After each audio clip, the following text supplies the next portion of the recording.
My name is Sarah Callahan, and I am 42 years old. For most of my life, my own family called me the dirt poor daughter, the one who would never amount to anything, while my brother Nathan collected diplomas, and my father collected promises about the future he would hand to Nathan alone. They laughed at my muddy boots at the dinner table. They left me out of every important decision, and they paid me less for a full season of back-breaking work on our land than they spent on a single semester of my brother's tuition. On the day my father stood before our entire town and handed our family's maple farm to Nathan, a stranger in a long gray coat walked across the frozen yard and placed a sealed envelope in my chapped, trembling hands, an envelope that would unravel every lie my parents had ever told about who I was. And what none of them knew, not my father, not my mother, not my golden brother, was that my grandmother had been watching all of it quietly for years. She saw everything, and before she died, she left me something hidden inside a small wooden box,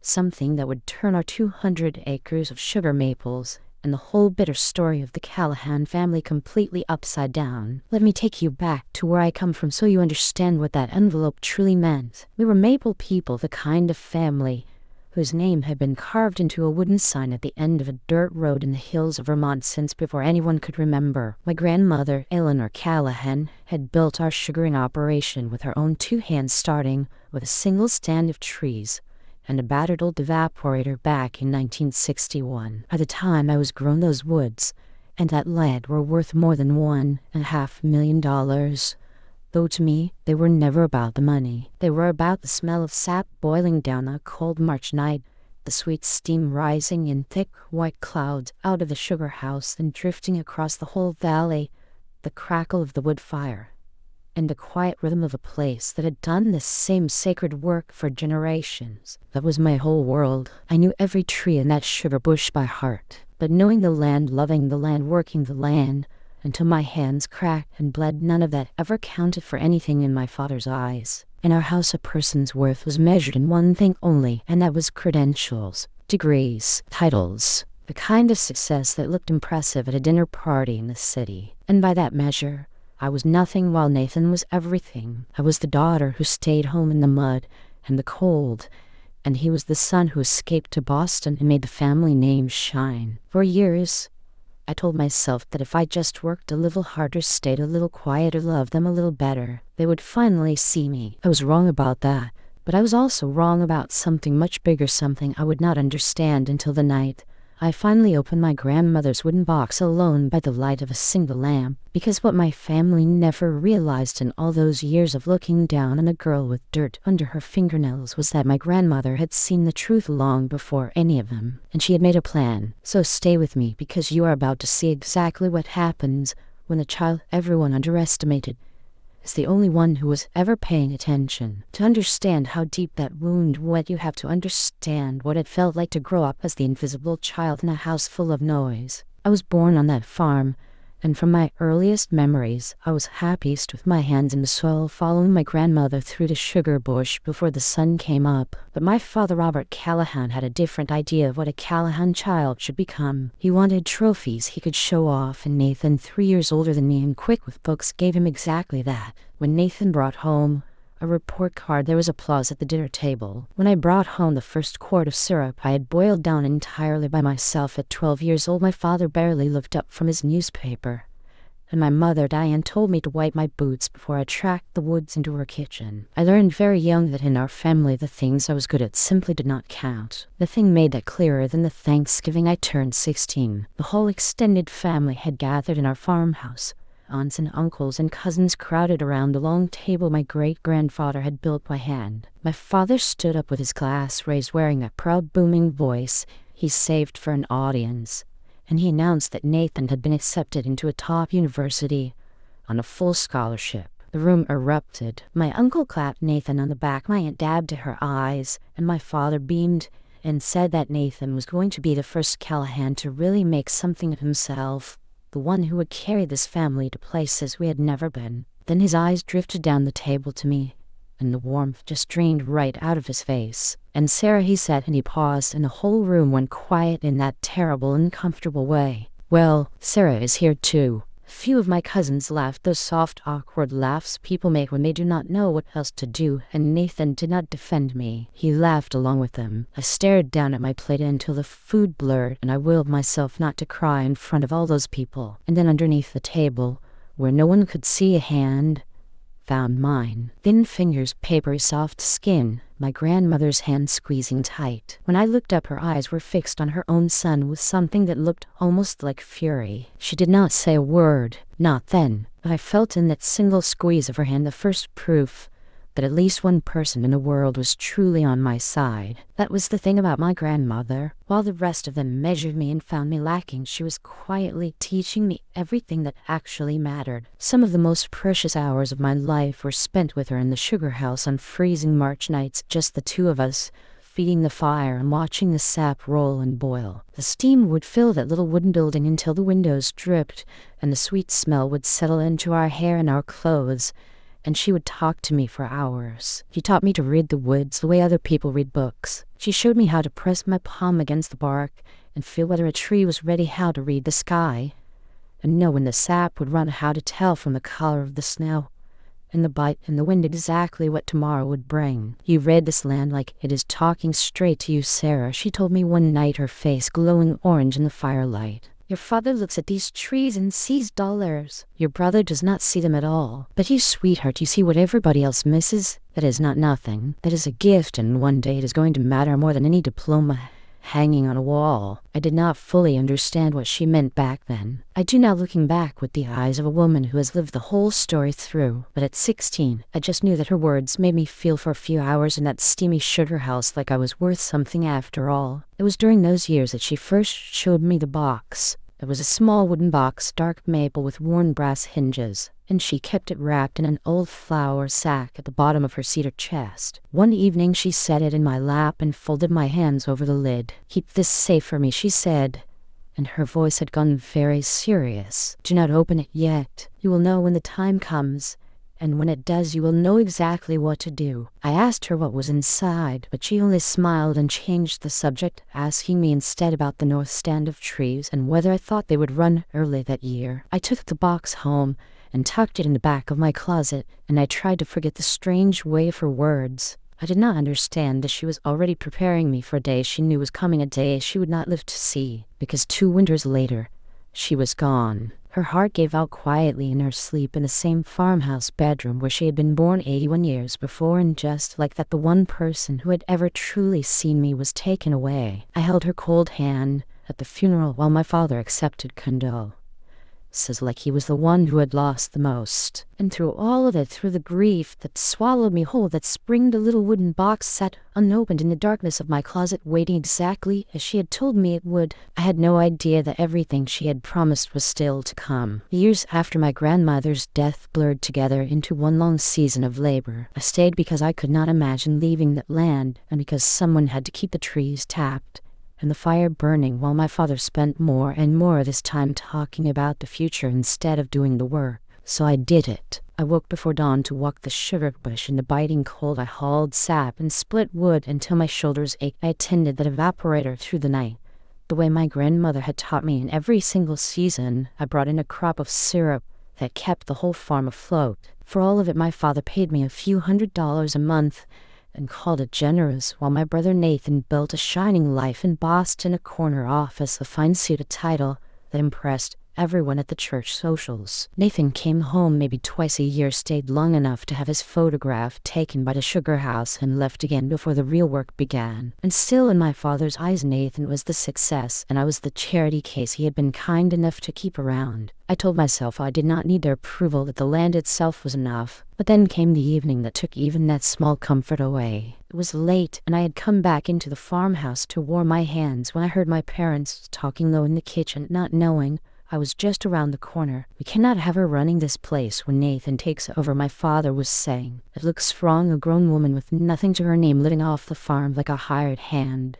People talk." And my mother's voice came back, soft, almost gentle, which somehow made it so much worse. "We have done everything we could for her, Robert. Some children just are not built for more than this." Exactly, he said. So she needs to move on. We will give her a little something to get started somewhere else, somewhere more suited to her. I stood there in the dark hallway with my cold hands pressed against the wall, and I felt something inside me quietly break. It was not just that they wanted to push me off the only home I had ever known. It was the realization settling into my bones like the frost outside, that if I let them do this, I would spend the rest of my life being exactly what they had always said I was. The failure, the dirt poor daughter, the one who did not matter. And Nathan's big homecoming celebration was set for the very next weekend. That celebration turned out to be the day they tried to erase me for good. My father had invited the whole town to the farm for what he called a family announcement, and nearly 100 people came, neighbors,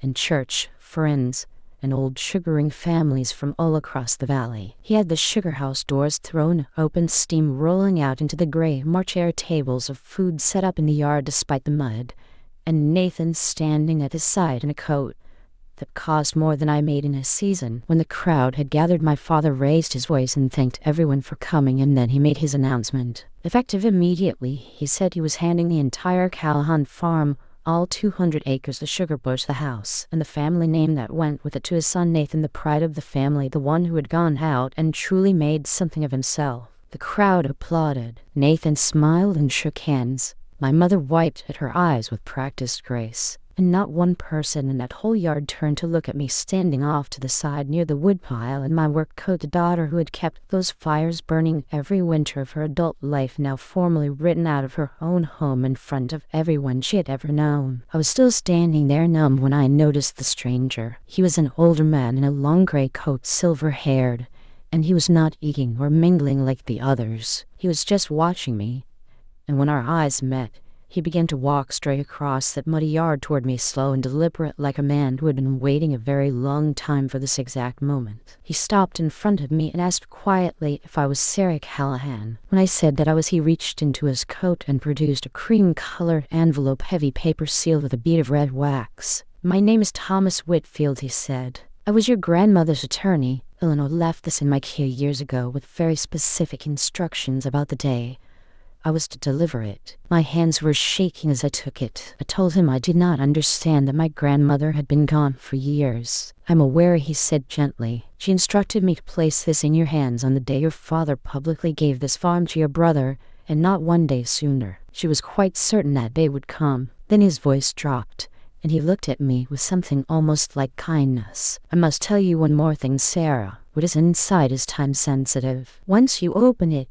you will have 72 hours to act, or everything your grandmother arranged for you will be lost. Read it carefully. My number is inside." And with that he tipped his head, turned, and walked back through the crowd, disappearing among the very people who had just celebrated my erasure. I could not breathe out there in that yard full of laughter and applause. I slipped away around the back of the sugar house where no one would follow, into the quiet, where the only sound was the low roar of the fire and the drip of melting snow. My fingers trembled so badly I could barely break the wax seal. Inside were several pages of dense legal writing, a notarized signature and a date. I forced my eyes to focus and I began to read the very first lines. "I, Eleanor Margaret Callahan, being of sound mind, do hereby declare my final wishes for the disposition of my land." And my heart began to pound, because I understood in that instant that my grandmother had not left me a keepsake or a letter of comfort. She had left me a weapon, and I had exactly 72 hours to decide whether I was brave enough to use it.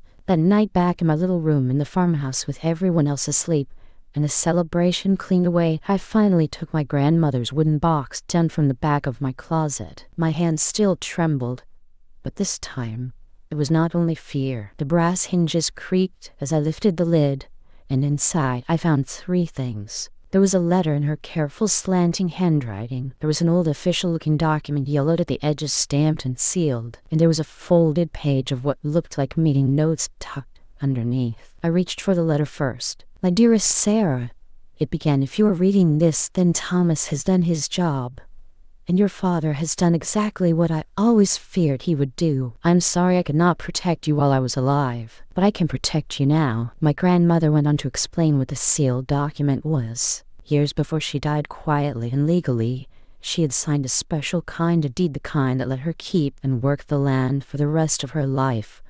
but transferred full ownership of the sugar bush and the farm to me, and me alone the very moment she passed. My father had never known it existed. The land he had just handed to Nathan in front of the whole town had not been his to give for years. It had been mine all along, but it was the last part of her letter that made my breath catch. "There's one more thing you must know," she had written. "In the winter before I signed this deed, your father came to me and tried to pressure me into signing the whole farm over to him. When I refused, he brought a man from the bank and papers he wanted me to sign, and he told me I was too old to understand what was best. I did understand. I understood perfectly. Folded page in this box is the record I kept of that day with the date and the names of the 2 neighbors who witnessed him try. I never forgave him for it, Sarah, and I never forgave the way he treated you to justify it, as though tearing you down somehow proved I was the one who could not be trusted. He's what I have left you, not for revenge, for justice." I sat there in the lamplight for a long time,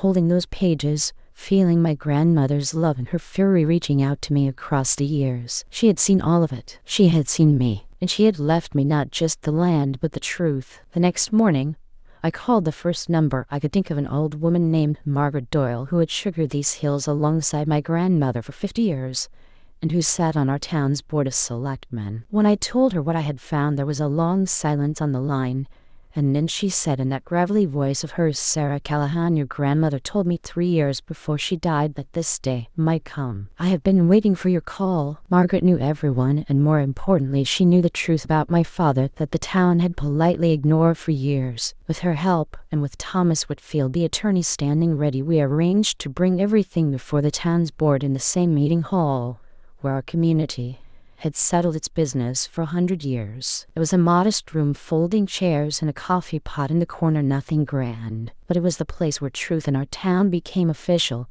and that was exactly where I needed to stand. My father came expecting to brush aside whatever nonsense his forgotten daughter had stirred up. He walked in with Nathan beside him, wearing the same confident face he wore at every town gathering.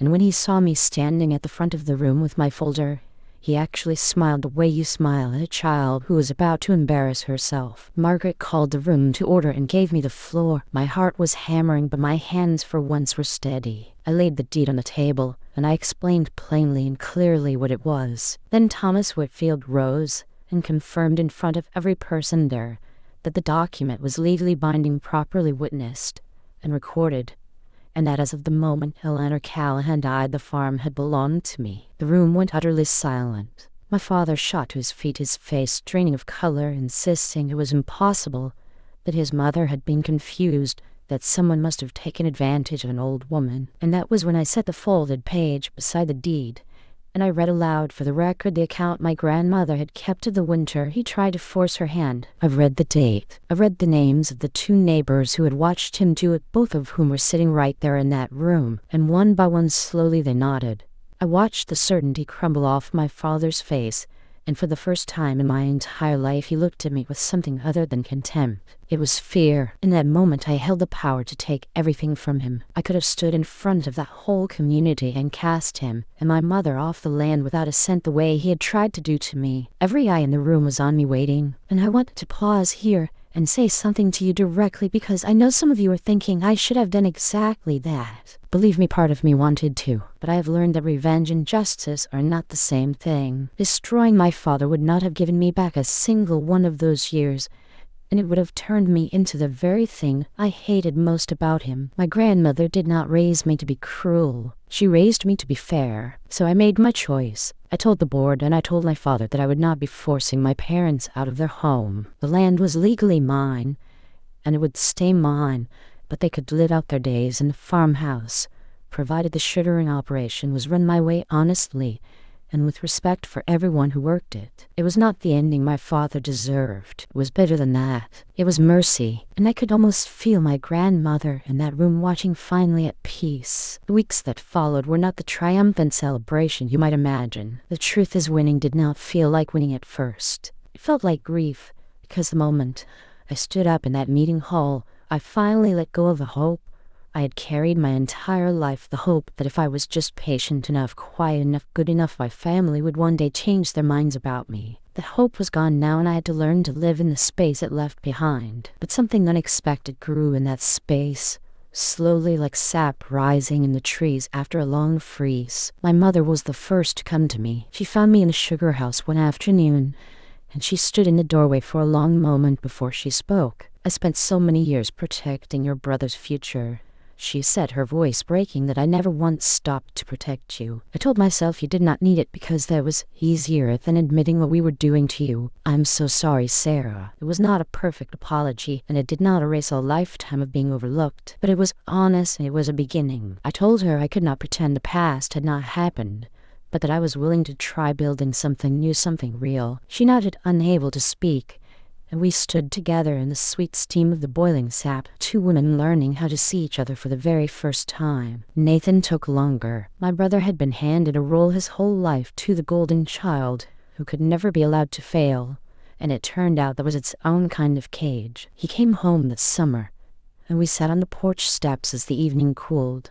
And for the first time in our lives, we spoke honestly. He admitted that he had known deep down how they treated me, and that he had said nothing because defending me would have made him a target too. "That is not an excuse," he told me quietly. "It is just the truth, and I am ashamed of it." I did not offer him easy forgiveness because some things have to be earned slowly. But I told him I was not interested in staying enemies, that maybe we could start over, two grown people meeting each other fresh. And little by little, over seasons of phone calls and visits, we did. It was not the childhood bond we never got to have, but it became something true, and true is more than we had ever managed before. As for the farm, I poured myself into it, the way my grandmother always knew I would. I ran it my way honestly and with care, and I began turning it toward the future, using sustainable methods that protected the health of the woods, tapping the trees gently so they would thrive for another 100 years, welcoming families and during shuddering season to teach the young ones how the magic happened. It was the kind of forward-looking, tender stewardship my grandmother would have loved the land, not as a possession to be fought over,